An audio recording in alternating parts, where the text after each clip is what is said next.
Far away, on the other side of lost lands, beyond rumors and myths, a city of immortals thrives. Carved into the mountain range, the seat of the gods, the still glowing azure eyes belonging to the colossal skeleton of a long-dead wizard keeps vigilant watch over the rise and fall of gods and mortals alike. At their feet, a city is nestled, a sanctuary for all those whom time yields for those who deny the end and reject the void. Haventhrone is a city where fate is scoffed at and destinies are forged, if you're strong enough. Sultry promises of everlasting life, countless riches, and eternal glory slither into the ears of both the meek and the daring, captivating their hopeful hearts. A siren song whispered only for the destitute and bold, drawing them to its seemingly prosperous borders. Once ensnared, they inevitably fall through the cracks and end up in Gutrot, a stain, a shadow cast by the glittering gilded halls above. Relegated to the bowels of the skeleton-turned city, mortals ostracized from the land above have clawed into the mountain itself to form the cesspool of Gutrot. Whatever killed that wizard so many lifetimes ago is still embedded in their chest, a purple crystal that remains unfazed by tools and magics alike, bathes the slums of Gutrot in an eternal, ominous, purple light. This purple light warps and bends reality down in Gutrot. It opens doors to horrific plains of nightmares. It unlocks madness in those lost in its streets. It is a whisper of the evil the long-dead wizard sought to silence. It is everyday life for the denizens of Gutrot. And this is where our tale shall begin. The ravenous light of a new morning devours the delicious dark of night, bathing the city of immortals in the gilded promise of a brand new day. Jewel-encrusted and lavishly adorned skeletons amble through the streets, carrying out whatever machinations of pleasure and indulgence they see fit. Mirages of shadows dart across the rooftops as a fanged one hones their martial prowess, leaping from building to building, noticed only by the most astute.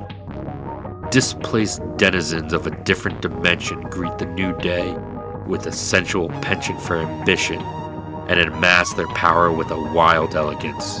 Sculpted and crafted ageless beings ponder their existence and seek to define themselves as the golden dawn passes by.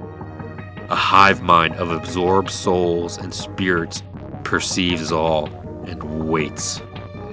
A forlorn mortal merchant looks back on this opulent city of undead and timeless ones, before heaving their patchwork case of wares on their back, descends into the bowels of the city, a journey so many take but so very few ever return from, down through the ancient dividing steps, deeper through the ever-present fog that seeks to make memories of those who carve through it.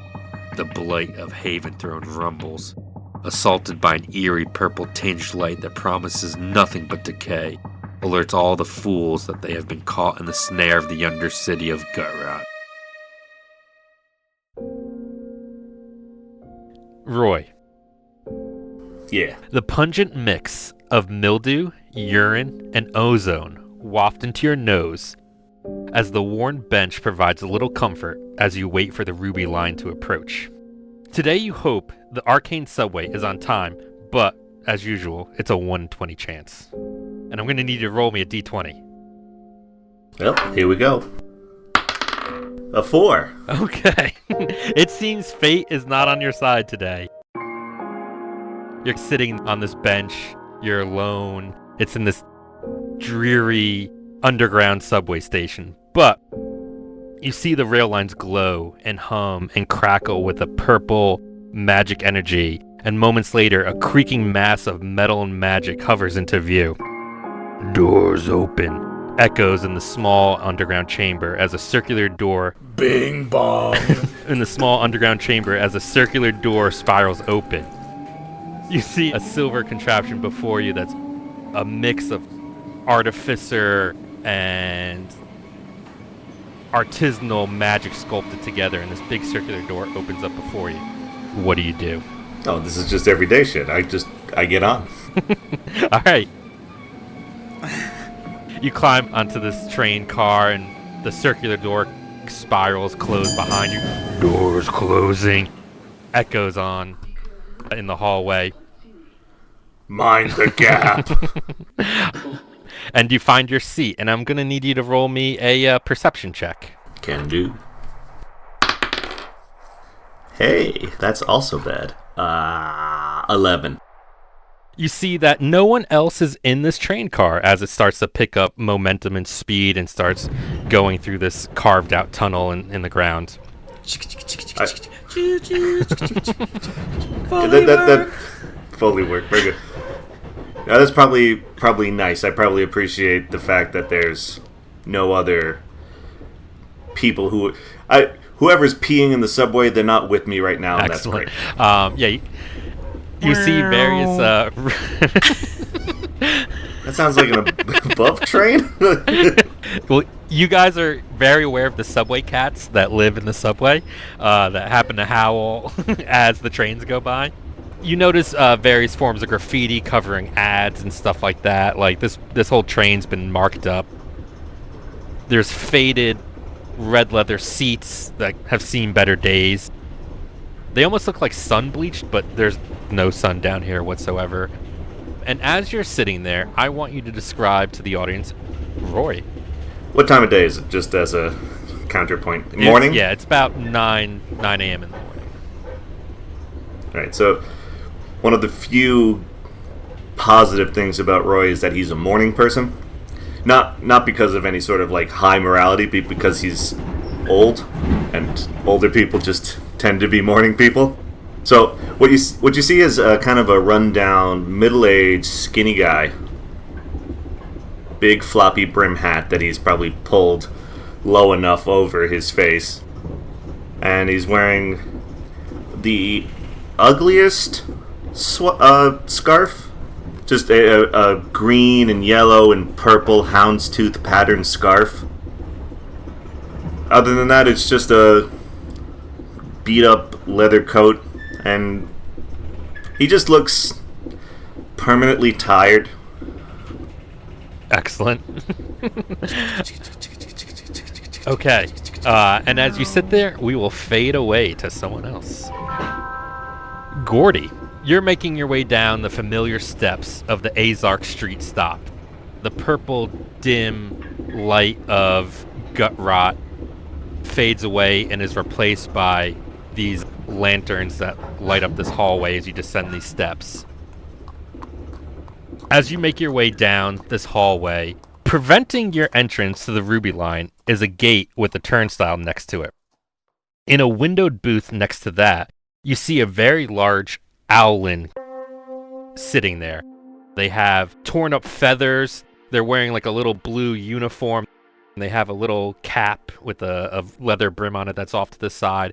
They have what would the approximation of like a feathered beard, and a little tiny beak is like popping out of it. And for an owlin, they're quite large.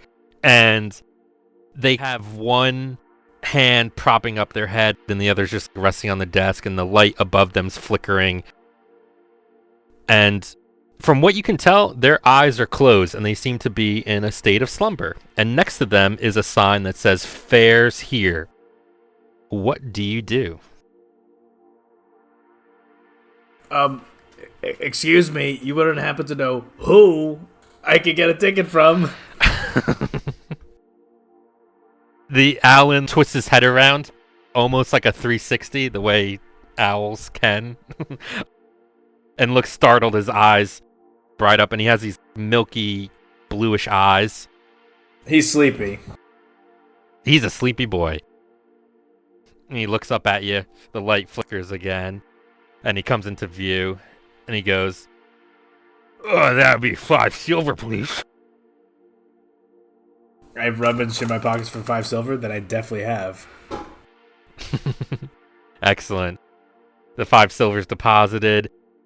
From behind the glass, he pushes a little ticket and, "Have a good day." No, let me do that one again. Nope. Have a good day. No, owls don't all say who. Have a good day. Thanks, pal. You were a real hoot. And I walk away. Last owl joke of the campaign. Okay, yeah, probably. Yep. You all have disadvantage. Lies. Absolute lies. He goes back to his slumber, and you make your way down to the Ruby Line. It's an empty train station. You see rats scurrying around and other six-legged creatures that are, different types of vermin. And you see the familiar glow of the lines or the rails light up, and into view comes this train car, and this circle door opens up before you. Doors open. Echoes and booms in the hallway. And what do you do? Are there any seats available, or is it like only standing room? When you get on the train, as you step on, all you see is someone wearing a very ugly scarf. And there's room for about 20 or so odd people. So there's seats available. Oh, there's plenty available. I'm sitting. Okay. And as you sit, Roy, you see someone get onto this train. And Gordy, I would like for you to describe yourself. You see a satyr drop down in one of the seats, probably like, the corner seat, so like nobody can sit next to him on one side, because, just for like solidarity purposes. You see a satyr sitting there in blue and green kimono. It's depicted on his kimono is like a forest, but it's like upside down, so like the trees start like the base of the tree start at his shoulders, and then the tree grows like upside down, like towards his stomach on there, and then the bottom is like blue. It's cool in my head for sure. And he's just got like a bunch of he's got like a satchel, a backpack, like a messenger bag. He's just got like just tons of just like carrying shit on him. He's got like tannish brown fur, tannish brown skin, black horns that like jut up, like satyr horns that jut up from his forehead, and what looks to be like I guess you couldn't describe it as a look, it's like a concealed weapon. And he as soon as he sits down, he just starts like digging into like one of his satchels and pulls out a candy cluster and just starts eating it. A little art or imitating life and life imitating art. Out of curiosity, is this candy cluster homemade? Yeah, it's the size of like a baseball, and he's eating it like an apple, but he like doesn't eat the whole thing. He takes like 2 bites and like puts it back in the bag. Okay, excellent. As you put your candy cluster back into the bag, you hear doors closing, and the train begins to pick up momentum. And you two are riding this train for a little bit. The hypnotic lights passing by are soothing if you enjoy that kind of thing as you look out the windows. You hear the common meows of the subway cats as you travel past. We can hear the cats through the speeding subway train. That too, yeah. It's a horrific life in Gutrot. Is it not just like? Yes, there's some. What's the word I'm looking for? Doppler effect cat. All right, and then we will fade away to another subway cat.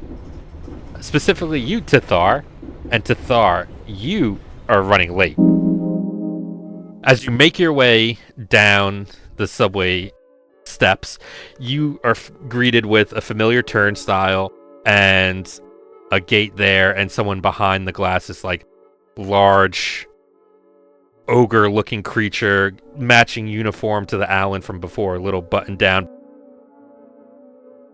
The shirt that he's wearing is one size too small for him, so you can see his skin peeking through where the buttons are, which stretching in his chest. He's got a little hat on his head as well, cocked off to the side.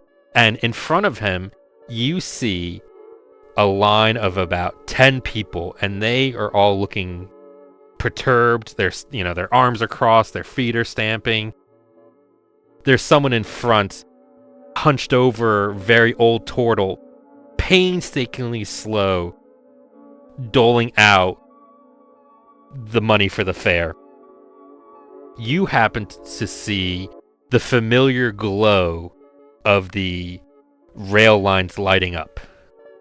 What do you do? Tethar goes in line. Oof, the excitement. He's surveying the situation some more.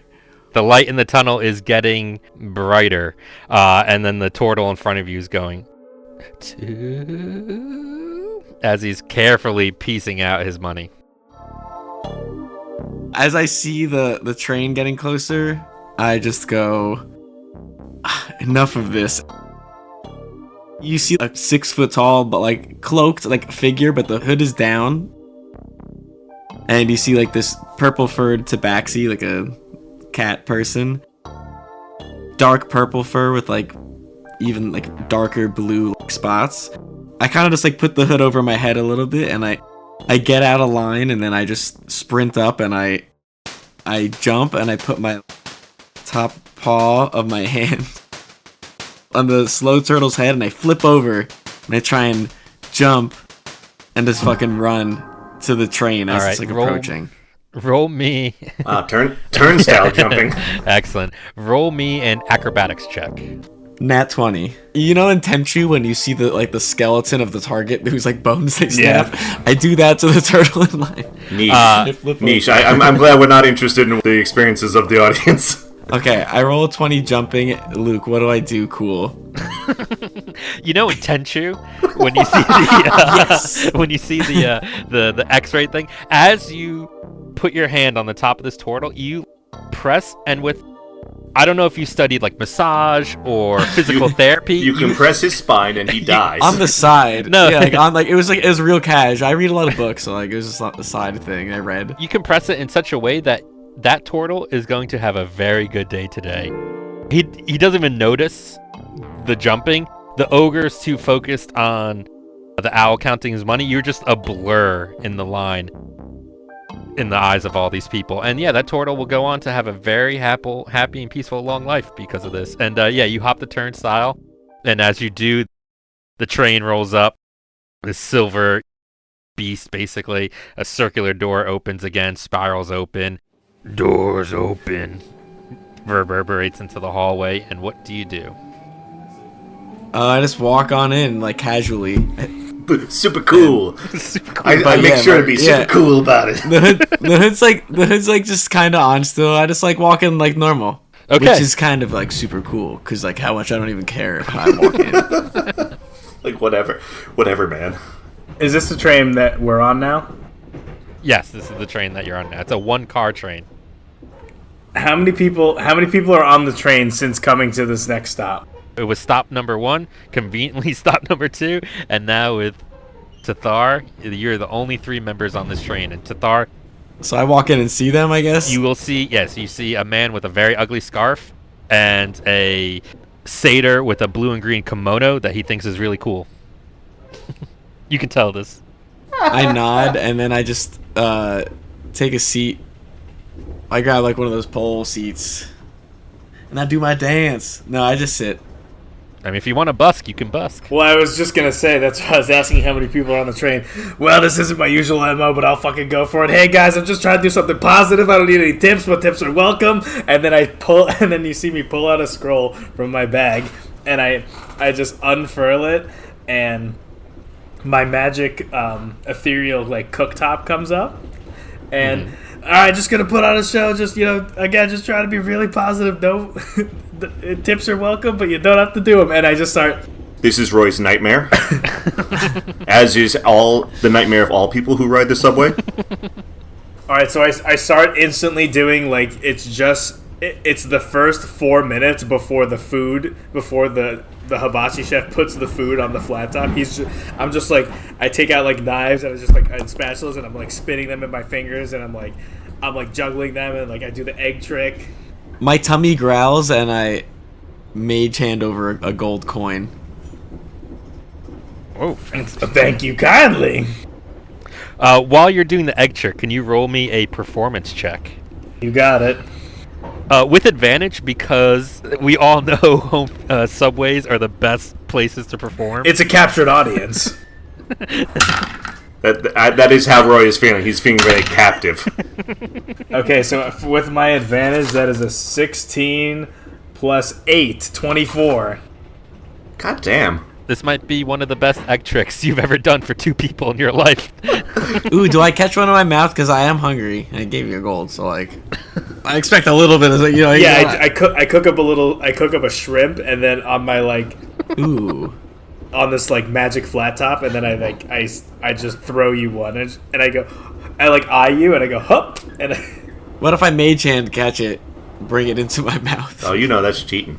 he could do that. Yeah, that's too. what wizards do. That is what wizards do. I'm gonna cheat like a wizard. Roll me a sleight of hand check if you're using your mage hand. That would be sleight of mouth.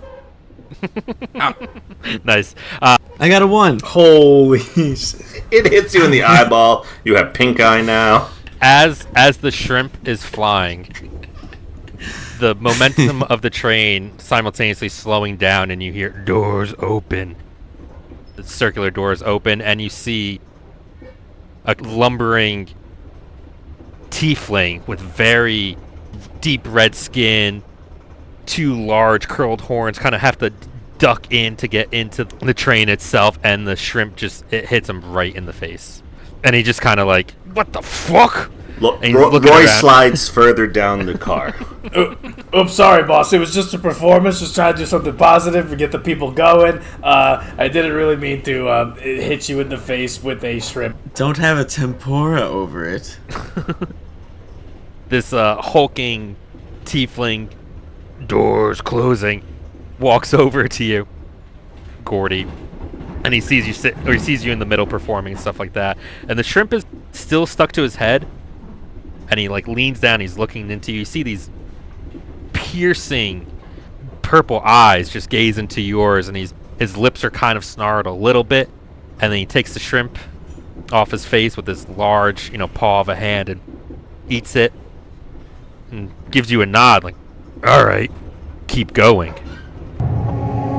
So now I begin to build the onion volcano. It's and it's I make it really, really, really, really tall, and then I go, you ready for the grand finale? And I light it on fire, and it just okay. Roll volcanoes. Me performance check, not with advantage this time. Just regular, schmegular. Just regular, yeah. That is a nat 1, but plus 8, so 9. All right. Roy moves further down the car. Roy is pressing his face into the glass of the door that exits the subway.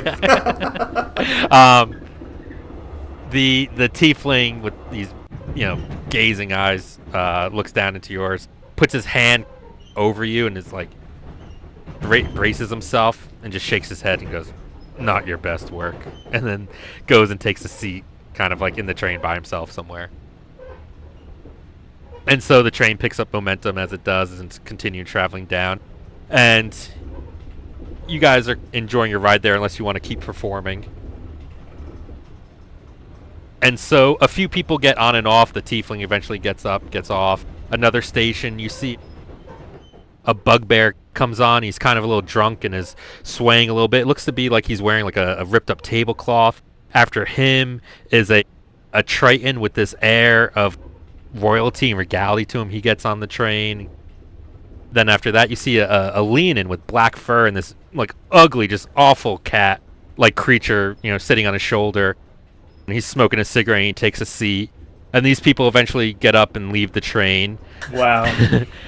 Nice. To the viewer at home, that is players of D&D past that just walked through this train. They were all ghosts. They all wore Obi-Wan blue shades. They get up when they get up the train, they look at you individually and just give you that nod and the thumbs up. And they get off. And then so at the next stop, doors open. You see these 2 young human-looking guys get on there. They're covered in, brown rags and stuff like that, and they're got an arm over each other, and they're laughing. They're kind of loud, and they take their seats. Doors closing, and the train again picks up speed. And you hear them laughing and giggling, but they're being very loud and being kind of obnoxious. And I need all of you to roll a perception check. I thought you'd never ask. 12. Nat 20. 12. 17 plus, I believe, 5. From the perspective of Gordy and Tethar, you see the man on the left. He's got this like short buzz cut, blonde hair. You see like a necklace around his neck with a large red gem on it. And he reaches into his robes and brings out this small blue sphere. And he gets real close and leans into it, like his face is hovering above it. And his friend next to him has this like mop of curly brown hair. Kind of has like a circlet parting some of the hair underneath his on his forehead rather. And the man with the blonde hair crushes the circle sphere, and this blue kind of smoke wafts up from the crushed sphere, and both of them inhale it. And you see them deeply inhale, their eyes roll back in their head, and they start to just like sprawl out and almost like sink, and kind of one of them like falls down onto the floor, and they just are blissed out. Holy shit, that's a party. They're having like a good time blissed out? Okay. Yeah, you see smiles on their face.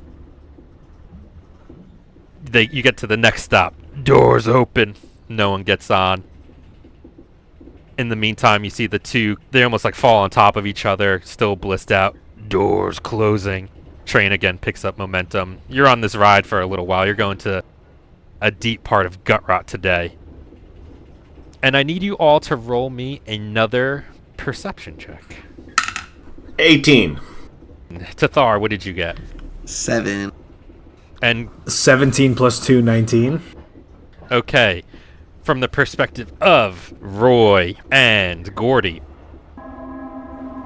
you start seeing these two twitch and convulse and kind of like violently shake and start, erratically twisting their limbs and like just they're almost like moving on the ground, like almost like not crawling at you, but they're definitely violently jerking around.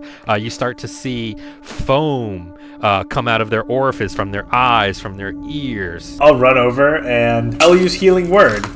Is it a kiss? I just said I'll use Healing Word. You ask if it's a kiss? Yeah, what is the skin of it like? When you Healing Word him, like, do you kiss the word into his... A creature of your choice that you can see within range regains hit points equal to 1d4 your spellcasting ability modifier. The spell has no effect on undead or constructs. I go into my bag really quickly and I pull out a mortar and pestle and I start putting like different like little leaves and like peppercorns and like literally like a little spit, honestly, and I just start like grinding it up. I feed that to, I can only heal one, so I'll just heal. Does one look worse off than the other with my perception of 19? They appear to be in the same state of disarray. Are they both like blissfully leaking all these things out of their orifices still, or is it like not? Are they having a good time while they OD, or a bad time? No, they are very much having a bad time if they are foaming and violently jerking at this point. Yeah, while they're violently jerking each other off, I'm gonna try to save one of them. God damn it. I'm positively fizzing. Mrs. Burgess, I'm positively fizzing out of my mouth. Okay, I will use Healing Word on the one on the right. Okay. Actually, that will be give me the defining features so I can choose. Okay, the one on the right. You're gonna go based off of who's more handsome? Well, he's got to kiss it into them, so... It all makes sense now. The one on the right has the short, shaved haircut. Oh, yeah. That's blonde with the necklace that's like a large red gem. What's their jawline like? Piercing and sharp. Oh. Yeah, a couple of hunks, and the one next to him has an angular, sharp face as well. Is it Phineas and Ferb? He has curly brown hair and has like a little circlet on his forehead. Yeah, I'm gonna save the blonde guy. So it just does 1d4. I think it just happens, right? Yes, it just happens. So I'll roll 1d4. Hold on. It's literally my favorite dice. 2. Okay, you heal him for 2 points of health. Okay, I'll try to heal the other one too. Is there like a fucking like horde of whales outside my house? What is happening? I kind of dig it. Can there be flying spectral ghost whales in Haventhrone? Yes. Okay, so it's plus 6. Give me 1 second. It's your charisma modifier. It's your charisma modifier. Plus 4. It's +4. So yes, it's 1d. That's your ability modifier. Yo, so he gets 6, and I'm gonna heal the other one now. Okay. I also heal him for I heal him for 7. He gets a little bit more juice. The healing word is it's a little bit of mint, black peppercorns, and honestly some spit to bring it all together. Yeah, I like it. Yeah, I like that. I like it. I like it too. So I think it said canonically the train is just like it's a whale just like pulling it, and at every stop it just goes. Ooh. Yeah. It's a living. In the attempts to heal them, your magic finds purchase. You see revitalizing them for a second, and it almost seems to be working. But it takes a turn for the worse. And you start to see that foam that was coming out of their face, it turns red, and it coalesces into like this ichor, this red goop starts pouring out of their eyes, and their skin starts to slowly slough off, and their muscles start to deform and almost fall off the bone to a degree. You see like their eyes look down and almost go lazy, and then start to dissolve and melt down a little bit. Holy shit, what the fuck? Can I get one of my spell slots back? I mean, is anybody else kind of a doctor? What did you do to him? It's an herbal remedy I always use. These guys were just foaming at the mouth. I thought I could help them, but now I think I made it worse. Does their skin usually come off? I don't know. Can you put it back on? Quick question: is the train manned? Is it like operated by a conductor? Is there an emergency brake? Roll me a perception check. 18. You see at the front of the train there is a door that would lead to where you assume a sort of conductor would reside. Okay, assuming that I've progressively just moved myself further and further away, I am by that door, and then I get up and I try to open it. It is locked. I start slamming my fist on it. Okay. Hey! You hear from behind the door muffled, "What do you want?" Open up! Open the door! No! Like, We got people dying out here. that is not my problem. Well, okay, so whose problem is it? Yours. It is not. I did not kill these people. Open the goddamn door! I open the door for nothing. I don't make enough money to open the door to have more problems than this. I got wife to feed. I got kids to feed. I got a second husband to feed. Like, Fine. Hey, shut up. Hey, I'll be feeding my foot in your ass if you don't open this door. You got a med kit? You got some, like, fantasy Narcan? no. And from behind you, you start hearing a bubbling and fizzing from their skin as like boils and stuff like start to fester and pop. And I'm going to need you all to roll initiative as these two gelatinous looking skeletons with oozing skin and muscles rise up. Rise. Right, yeah. That is an 18 plus 2, dirty 20.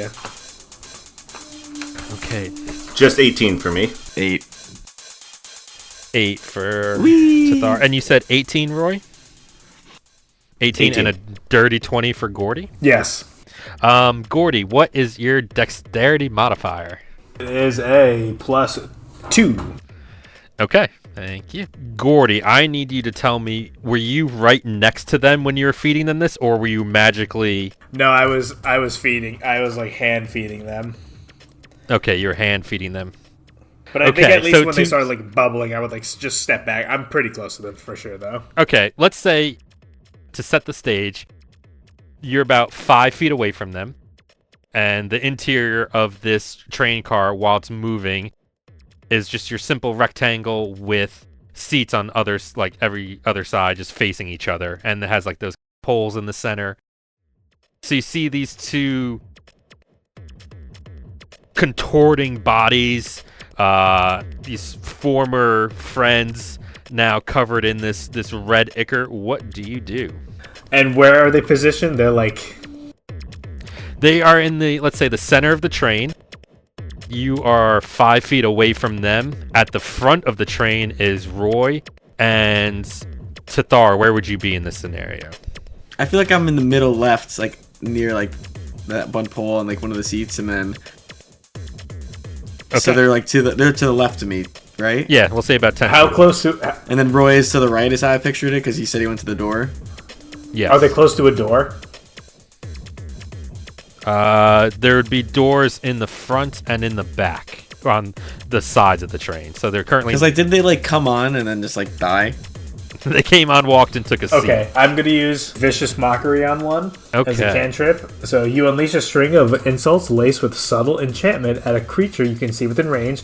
If the target can hear you, though it need not understand you, it must succeed on a wisdom saving throw or take 1d4 psychic damage and have disadvantage on the next attack roll it makes before the end of its next turn. Okay.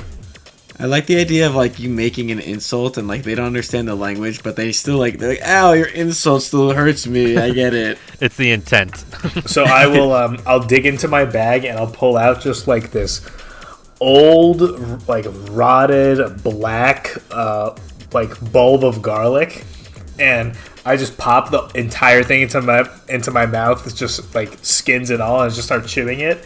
And I unleash like a blackish green like fog from my mouth, and it becomes like when they put a pie on a windowsill in a commercial, in like a TV show, but it smells bad. Oh, like SpongeBob in the Sunday episode. So that trail goes out, and it like whiffs him, and you just hear me say, "You goopy piece of shit, get the fuck off of the train." Excellent. So I'm going to need to roll a wisdom saving throw. Correct. And what is your spell save DC? 14. 14. Okay. It's too fucking smart. What do we think the wisdom of a goop monster is? It hadn't fully melted its brain yet, so it's still kind of good. My name is Reginald, and I'm a professor of the arts. I, Reginald from Cambridge University, am truly disgusted at your smelly garlic breath. Quite. Patooey, yeah. Unfortunately, the goop and the slop and the ichor covers its ears, and it just doesn't. It doesn't land. As a bonus action, I'll pop open my kimono like a. I'm wearing some like robes and stuff underneath, or like probably not a shirt. Yeah, just like a cloth thing for like my shorts. Inside my kimono, besides my hairy chest of all satyr fur, where like a weird like creepy salesman would like hang watches in his coats, I have like a bunch of like little like pouches of like soil that has all like these vines growing through them. It's like a little garden inside my cloak, and there's like a bunch of little beans and peppers and like all that kind of stuff hanging off it. I pull a bean off and I flick it to the cat-like person that's behind me that gave me the tip, and I say, here, buddy, you might need this. It'll give you a little bit of vigor for this. And it's my bardic inspiration. And so that gives him a D6. He will have a D6 on anything he wants. And I'm like, thanks for the tip, pal. Excellent. Thank you. Okay. So Tethar, yes, you are empowered. Next up. If I move back, do I incur attack of opportunity? No, because you were 5 feet away already, so you're like one square out of reach from them. All right, I'll move back. Okay, you move back.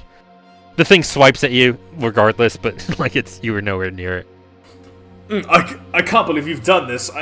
My swipe was ineffective against your agility.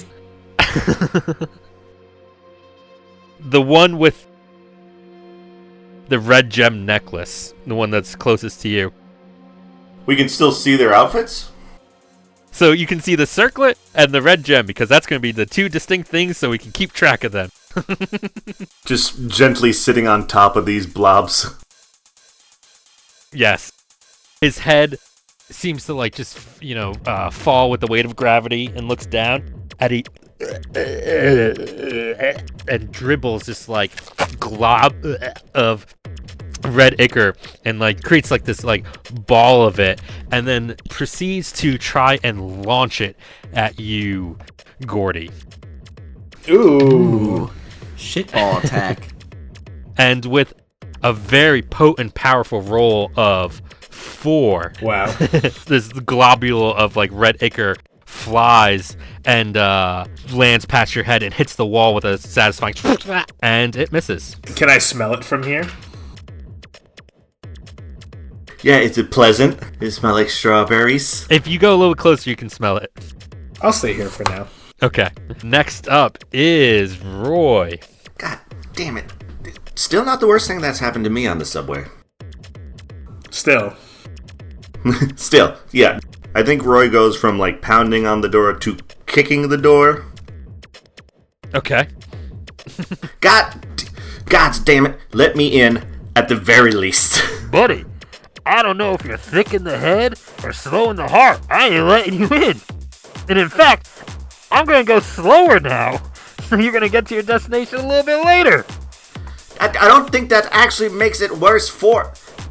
No, never. My problem is now your problem. I point my finger at the door lock. Eldritch Blast! Alright, roll me. I mean, you're gonna hit. But yeah, roll me an Eldritch Blast attack. Damage? No, roll me an attack to see if you hit. 19. Okay, 19 does hit. Yes, it was a very low DC for doorknob. 12. Show me what an Eldritch Blast looks like. I'm hunched over the door, so from behind me, anyone else would just see a flash of purple light and the sound of a small explosion as I blast the door.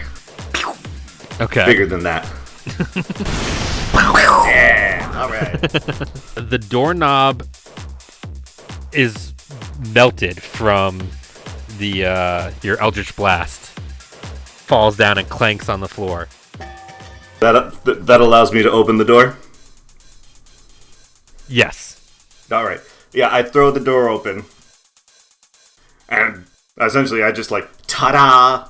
Him towards the monsters behind me. Okay. Great. Now we're all a part of this. The fuck?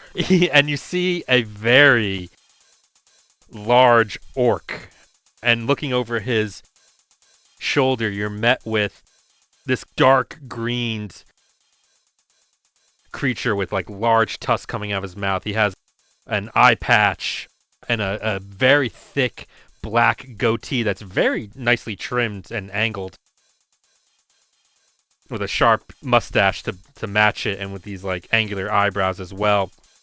And his eyes are just raging now. Oh man, they're gonna take that out of my pay. What the fuck do you want? Oh, I'm sorry. Oh, pardon me. I'm sorry. Oh, real quick, what do you think that is behind me? I don't give a shit. Oh, cool. Well, now it can see you too. What do you think it's gonna do? Hide behind your not door? You're now in this. he tries to like with one foot like close the door. No, it is no. I slam it back open. Roll me. Be a part of this. A strength check. Not Roy's best. Yeah, 10. Yeah, given that he is still trying to control a train and trying to like still sit and maneuver the controls and stuff like that and push his foot back, you're able to free the door and keep it open. Yeah, tough shit, big guy. We are all a part of this now. Oh, God. I was 2 days away from retirement. Well, that means you go first. The conductor grabs the brake and slams it down. The train screeches to a halt. And I'm going to need all of you to roll me a dexterity saving throw to keep your footing. 8 again. 7. I got a 17 plus 2, 19. Tethar and Roy, the jolt of the slamming of the brakes knocks you prone, as well as the goop monster with the circlet and the other goop monster with the red gem around his neck. Gordy, however, you are able to retain your balance. Your hooves keep you upright. And so you all have the prone condition. I'm that guy in the subway that just like, you watch the train like begin to stop and you grasp the railing tightly, and I'm just the guy not holding anything. You're like, oh no, how the fuck is he? And it stops and I just have perfect balance. All right, and so everyone that fell, a prone creature's only movement option is to crawl unless it stands up and thereby ends the condition. To stand up, you have to spend half your movement. The creature has disadvantage on attack rolls. Any attack roll against the creature has advantage if the attacker is within 5 feet of the creature. Otherwise, the attack roll has disadvantage. Just so you know. Roy, that was your turn. Unless you want to spend some of your movement to stand up. Yeah, I will. God. Oh, I am too old. And with that, it is now the one with the circlet's turn. And they will start crawling, and their hands are making this sick slopping sound as the goo sticks to the floor, and kind of as they reach their hand up, it kind of like there's some resistance met as they slop it down, and then another hand, and they start crawling towards you, Roy. And they're going to get just at your ankles and swipe at you with a solid, let's see here. Ooh. Their gooey hand is going to like reach out and just hit your ankle with an 18. Wouldn't they have crawled by me then on the way to Roy, invoking an attack of opportunity? Yes, technically you're on the ground as well. You would get when it's just at disadvantage. It's just at disadvantage. But so I'm like on the floor and I'm like, 15 and an 11. Do I know if it's undead? Like, did the thing die and come back to life as a goopy? Okay, so I'm going to have you all three roll a intelligence check. Nature or religion. You guys choose. I rolled a 20. I rolled a 20. Nat 20 plus 5, so 25. I don't know shit about fuck. I got a 9. There's something you all know. Ooh. Despite their undead appearance as citizens of Gutrot, you know it is physically, magically, spiritually impossible for undead to exist down below in the recesses of Gutrot. They are strictly confined to the upper echelon of Haventhrone itself proper. What you can tell with those 20s is that these creatures resemble like a bloody zombie with this like red ichor and stuff coming out. But it is actually the ichor itself that is manipulating and has intelligence and is controlling these corpses. So I'll just use my claws, which I could use for 1d4 slashing damage. 14. Your claws sink in and like rake across its face, dealing how much damage? 1 whole point of damage. As you do, a puff of red spores emanates from the slash wounds, and I need you to roll me a Constitution saving throw. I guess I'll roll a nat 20 again. I didn't. I rolled a 19. What? Plus Constitution? Oh, so -1, 18. So these spores, you know, you're just basically like hitting the face with them, and you kind of brush them off your face, but you don't seem to notice anything negative with being hit by them. So this mass of like bone and goo and muscle is again clawing its way towards you, Roy, and it swipes at you. Right, and you rolled an 18? Yes. Okay, so as a reaction, my scarf starts to glow, the ends of it flailing around wildly as I cast Shield. Ooh. Oh, okay. You're not wrecking my day any more than it already is. So that increases my AC plus 5, and not that anyone can really notice at this time because pitched battle, but the shield like flashes up only for a second to block the attack. It looks a bit like a big chunky knit sweater. Excellent. The outreached swiping claw hand just bounces off, and you are safe from that attack. All right. Next up is Tethar. I use half of my movement speed to like kick up all nimbly and like try and land. Do you do one of those things where you're on your back and you do a pop up? Cool pop-up thing. So that's my movement speed's 30, so I use 15 of it. And then there's one on each side of me now then, because one crawled towards Roy. One crawled towards Roy, the one with the circlet, and then the one with the red necklace is still 10 feet away from Gordy and hasn't moved. And he's also on the ground. Target the one that's been more active and going towards Roy, who I guess we're all kind of bystanders in this, but he especially was like not involved and now is about to be attacked. So I like go to like flick my wrist and this black, white, and like hues of purple like energy starts formulating around my arm, and then I go, "From penumbral planes I call your aid. Manifest yourself, my shadow blade." And then like it goes like boom, and like this shadow blade comes up from my arm. And then is 15 feet close enough to get to him? Or if not, I'll throw it. He is 10 feet away. I'm gonna throw my blade up to 60 feet. He's throwing it at the monster, but he's throwing it in my direction, right? It's kind of more angled down though than like you're like straight. Well, why don't we roll to see if you hit? And roll with disadvantage because it's still on the ground. Hold on. It's still on the ground? It's still on the ground, yeah. Why does that give Jake disadvantage? Usually the high Because ground. you're trying to hit something on the Yeah, ground. the high ground is better. I should get advantage. It's not Star Wars rules. No, what about ready? Divinity. Nick, tell him. What are you trying to do?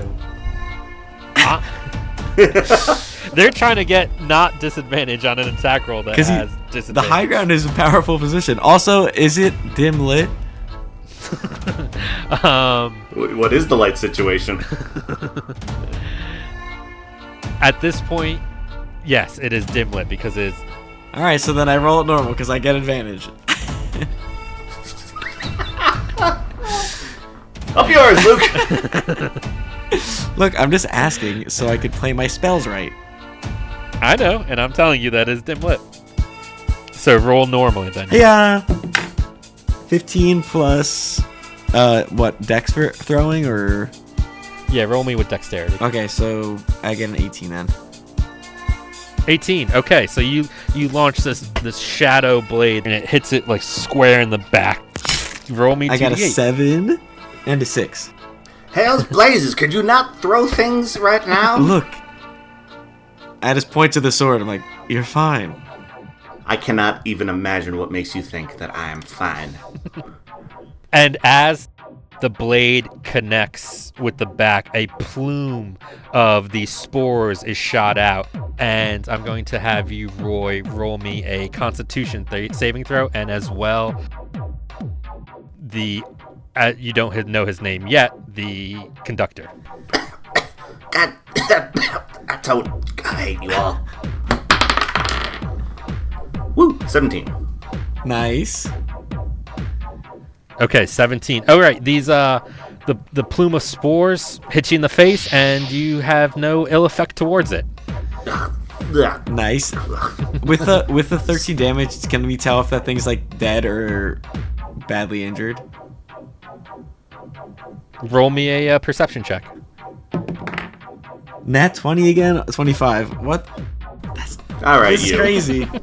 I'm not here to call you a cheater, but It's a little worse for wear, from what you gather. I mean, it's very hard to tell what a corpse isn't like damaged, but you can tell that was a good solid hit. With the 25, can I tell if it's pinned to the ground with the blade or it's just in it? It's just in it. Next up, this well-groomed orc pushes past you, Roy, and he just raises up one like heavy boot and just comes down and tries to crush the head of this creature. And welcome to the party. Nice. We get a fourth. and he stomps it and deals, let's see here, 6 points of physical damage to him. A plume of spores comes up from the head, and both you and him seem to just shrug it off. Maybe we stop doing that. Right, buddy? my new friend. No, you got me into this. I'm gonna finish this. Oh, that's actually also good. That would be great. Thank you. Nice work, boys. Next up is top of the order, Gordy. How close is the other friendly characters to me? The one that's closest to you is 10 feet away, and the other one is 25 feet away. The one that's Okay. closest to Roy and the unnamed conductor. I'm going to use Vicious Mockery again, and this time I'm going to take out just a really green banana. Like, it shouldn't be that green, and I'll gobble it up, and I'll spew my stink speech at him, and the red gemmed one just hears, "I watched you miss that goop toss, you dummy."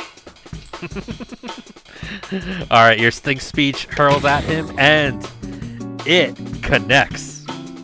Wow. So he takes 1d4. Okay. That is 2, and now it has disadvantage on the next attack roll. Sweet. And you're staying there? I will stay close to them and just turn around and say, "Guys, you're going to want to back up for this next one." I'm literally against the wall. The one that just received your stink speech, tilts its head, cocks it to the side. You see an eye dangling, and it's replaced by some goo, and tongue is hanging out. The jaw unhinges, and it reels its head back and launches another glob of red ichor at you. Hey, what the fuck you looking at, chop meat? And it splats on the wall on the other side and just misses. What's your deal? What do you guys want? What? You're just killers? All right, very helpful. Did anyone else understand that, perhaps? I don't understand his accent. Oh, I see. It's an inflection thing. And he is still on the ground as well, but he's going to spend half his movement to kind of undulate his back and roll his shoulders and stand up in this weird kind of hulking position. One hand's on the ground, kind of like a football tackle stance. Yes. Wow, that was way much more football than I thought you knew. Tackle stance. Tackle Yeah, he stance. said tackle stance. That's not a lot of football. You guys don't know that I was the I quarterback? was a tackle stander. After that is Roy, and you had previously used your movement to stand up at the end of your last turn, so... So I am standing. Yes, so you are standing. And you have a large orc standing next to you that just curb stomped the head of this creature, and there is a black shadow blade sticking out the back of it. Right. I put an arm, or I put a hand on the arm of the orc. Pardon me for a second. I'm just going to stay right there. I use him to just step up onto the chair. I know, faux pas, subway faux pas, but it's fine. I point down, finger gun style. Okay. Yep. And just Eldritch Blast. All right. So this time, everyone can see it. Okay. So, Eldritch Blast, like all Warlock magic, is shittier forms of magic because it's hand-me-down magic. So, I do magic, kind of. and that reflects in literally what all the spells look like. So Eldritch Blast just comes out in a giant, messy, purple and black beam with zero finesse, and just shoots the guy. Excellent. And you are within 5 feet of him still, right? By standing up on that? Yes. Excellent. I have taken the high ground. Nice. Okay. It just undulates out of your fingertips. The moral high ground. The moral high ground. That's random. It's because drugs are for thugs. Yeah. All right. Since you're within 5 feet of it, you gain advantage. All right. Rolling again. And that's a critical. Nice. Yeah. Oh, sweet. Hell yeah. Yeah. Way to go. Nobody's got to confiscate these dice. So what does that mean? I just rolled the damage dice again. Yes. Okay, so then 7, 8, 4, 19 points of force damage. All right, 19 points of Nice. force damage. This hand-me-down unsophisticated. Essentially, just a blast, just a big offending blast. This boorish form of raw magic simply just obliterates this creature. Whatever was holding it together, the force of this blast splatters you, the walls, the conductor, the ceiling, the floor, the seats. You guys are just covered in this goo as this creature is just destroyed. I just look at the conductor. You know, I think I should have walked today. Yeah, you really fucking should have. I mean, that wouldn't have stopped your problems. You still would have had monsters. Might have. I'm just saying, from me. I mean, The door was locked. yeah, I don't think these guys were getting in this door. Someone shot it, which we're gonna have a talk about that. Well, you show me the evidence. I'm pretty sure it was them. He points to a little eye in the corner. That's like a little stone with an eye. They'll just blast. It's recording and it's set to central. Oh, the cloud? It's on the cloud? The eye There's a literal cloud. cloud. Yes. Yeah. All right. So that ends his turn, and he was next. So Tethar, you are up. Could I tell if it was trying to talk to Gordy, or was it just like making sounds? Can I like infer, or should I roll for that? Roll me a perception check. 22. With a 22, you can gather, and you rolled that really good knowledge check from before. This is a slime of some sort that is just, it's hungry. It wants to devour, reproduce. It is not capable of Speechy speech. conventional sentient speech. Okay. Oh, I didn't know we were in a JRPG. Level 1, we're fighting slimes. Bonus action, just like the blade comes back to my hand, and then like the shadowiness recoats my forearm, and then I throw it again, but at the other one, but a little bit like of a sideways throw. I try and just like hit it in the chest, but like I guess like the sides, like the ribs. Okay, yeah, its back is facing to you Okay, right so now. in the back, I'm a backstabber. I Yeah, yeah. guess. 11 plus 3, 14. Okay, so Gordy, you are looking at this creature, and you just see a black blade like pierce through its chest, slice through. Yeah, and that hits. Tethar, roll me That's the damage. exact roll I got on the other one. 11 plus 3. And then 5. 8 total. 8 total. Okay. Yeah, and it's sticking in his chest right now. Okay. After that, the orc reaches behind the door, and he pulls out this pair of knuckle-like weapons that they're big and spiky, and they look like they've been like fashioned out of like carapaces of like some sort of bug-like creature, and he puts them over his hands, hits his fists together. He stomps over the goo creature that you previously destroyed with your magic, Roy. He walks up to the back of the one that's still in this like football stance, the black swirling shadow sword is still in his back, and he just raises up with one of his big fists and just goes to hit the back of the head of this creature, and just completely clobbers it, and just the creature, revolts from the hit, and it is dealt 6 points of damage. Oh, Motherfucker's yeah. a bot train. Holy shit. All right, and that will end his turn, and up again is Gordy. There's a sword in its back, right? There's a sword poking through its chest from back. You're in front of it, about 10 feet away. Behind the creature is this large orcish conductor. About 10 feet or so to the right is Tethar, and about another 15 feet from you, or another 20 feet from you or so, 25 I think was established, is Roy perched on a seat in the corner. I'll move up to it and I'll take out my sword. Schling! It looks like a big chef knife, but it's a samurai sword. Sweet. and I'll slice at it. Yeah! I got a 12 plus 2, 14. 14 hits, so as you slice at its neck, roll me damage. It's a 1d10 plus 1. 10. Okay, Total. solid. You seem to slice its head, and the head falls back for a second. The red goop and ichor is still connected to it, and it lurches forward and like reattaches his head, but it looked like a very solid hit from what you can tell.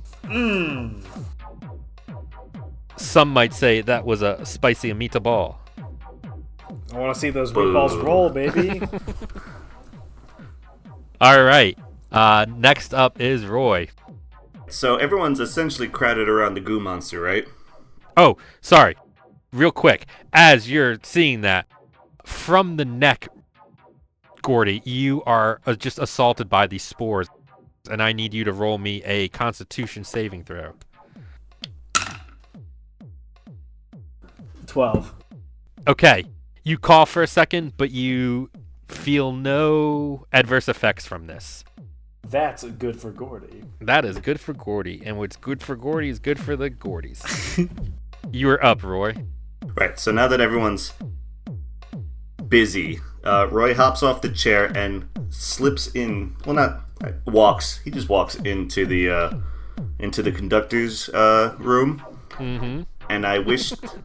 You're it's just fine. like going about on this train, like now I'm going in this room. I wish to make an investigation check to find what button opens the doors. Okay. Roll me an investigation check. 16. With a 16, you see a blue button that says doors. Okay. So I'm gonna. I'm just going to hold my action now. Now that I see that, I peek out into the main car. What is everyone just blocking the monster? Can I not see him? Yeah, technically, you would see the unnamed orcish conductor first, then the monsters in front of him, and then behind that is Gordy. Okay, so instead I will just keep my head poked out into the main car with my hand over the door button. And my turn. Okay, and your turn. All right, Tethar, you are up. I'm just gonna run up and like do a jump kick into the blade. Okay. Does that complicate things? No, I like it. Roll me. Literally everything you do. Yeah, everything. Look, the blade's in them. I'm trying to be conservative. I don't know how many train cart fights we're gonna get in a row here. Can't go bust my gourd off the pad. Roll me a melee attack. You still have a bardic inspiration. Plus that. Roll a d6. 6. I gave you that bean 2 minutes ago. Go. Until it mattered. 11. 11 total. All right, you jump up, and your foot connects with the blade, and it doesn't budge. And now you are standing there next All right, to well, I it. do a cool flip, and then I stand there. Roll me an acrobatics check. 4. So 7. 7 total. Okay. Yeah, you don't do a cool backflip or flip. You just kind of like hop off and land. Yeah, it's not the cool guy that walked onto this train car, 5 minutes ago or 30 seconds, whatever. Not as cool right now. I can't bonus action there, right? Because I ran up, I jumped, running. Well, that was that was walking, and then I just streamlined your jumping attack as one thing. So yes, you still have a Okay, then I just pull the sword back out then into my hand. Twink. Okay. Yeah, it just kind of forms back into your hand. Nice, dude. That wasn't embarrassing at all. The orc looks next to you and goes, just kind of like a little giggle. I kill him. And he goes, fuck, I'm so behind schedule. And he just grabs both sides of this creature's head and just headbutts it. And gross. his head bounces off because it's gooey, and the ichor kind of like moves to where the head is. Like it like forms more of it to kind of create like a gelatin shield, and his head just bounces off, and that will end his turn. And it is Gordy's now. I'm just gonna go for it again. Katana slice. 12. 12 hits. Nice. Yosha! Oh shit. That's a 7 plus 1, 8. Excellent. So I want you to describe to me and everyone here listening how you killed this creature. I unsheath my sword. I look down on them and I just fucking cleave the head clean off like I'm just cutting some meat. I don't think this will make a good meatloaf. Culinary art, butcher block, chop! Nice. And with that, you slice, and it, is standing there for a second, and it just jiggles a little bit, and then just collapses into a pile on the ground, and it is now just a goo mess of robes and muscle and sinew and tendon and bones. And you have defeated the creatures. Another day in Gutrot. I try to, without getting the conductor's attention, try to get the other two's attention, like, psst, psst, hey. And I just like, I point to my eyes, and I point to the door, and then I make a little running motion. Do you work for the train? Are you the conductor? I like slice across my throat. What the hell's wrong with you? God damn it! I hate. Never mind. Yeah, I do. As the orcish conductor perceives that question, because you're standing right next to him. I've been working for the Gutrot Transit Authority, the GTA. I've been working for the GTA for a good 20 years. How now. often have you seen stuff like this? I mean, I just tend to keep my head down. People bang on the door, I drop them off. People get on the train, maybe not the same number gets off. I want to roll an investigation check on the bodies. Okay. 2. Those sure are some corpses. Yeah, it's just a pile of goo. You can't really. It's disgusting. It's a mix of. It's starting to like melt a little bit. Like it's almost acidic. Your fingers burn. I back up a bit when like that happens. I'm like, I try and wave it off my finger. Yeah. Ugh. As you do that, the conductor turns around and sees you in the front of the train roar, and he starts just get the fuck out of there. Happy to do so. I slam my hand down on the button and I zip out. Doors open. Yeah. All right. Well, is this thing still running? We have places to go. I think it's time to get off. This is my stop. Bye bye. Can I attempt to scoop up some goo with like a little glass jar? All right. Yeah. As Roy jumps off the train, into a kind of darkly lit, or no, it's a dark tunnel. You attempt to gather some goo. So roll me a goo gathering check, which will be survival. I'm gonna say survival. I got a 18. 17 plus 1. 17. Yeah, you get some of the red necklace man's goo. Ooh, can I also take his red necklace? Yeah, you can. Slink. It's covered in blood and muscle and a little bit of like acid. Yeah, we can. I put it like in like a little like towel, and I just. Okay. It starts to eat away the towel a little bit, but it's not like particularly that strong. Yeah. Okay. Yes. And I'll hop off the train. All right. Add 1 red gemmed necklace to your inventory. As soon as I clean it, I'll put it on, but like kind of conceal it. Okay. I'll get off. All right. Suit yourselves. Doors closing and the doors shut, and the train starts to whirl, and you hear this arcane energy pick up, and the rails glow with this purple light, and it starts to take off. And you guys are now alone in a dark tunnel, And that is where we will end today's session.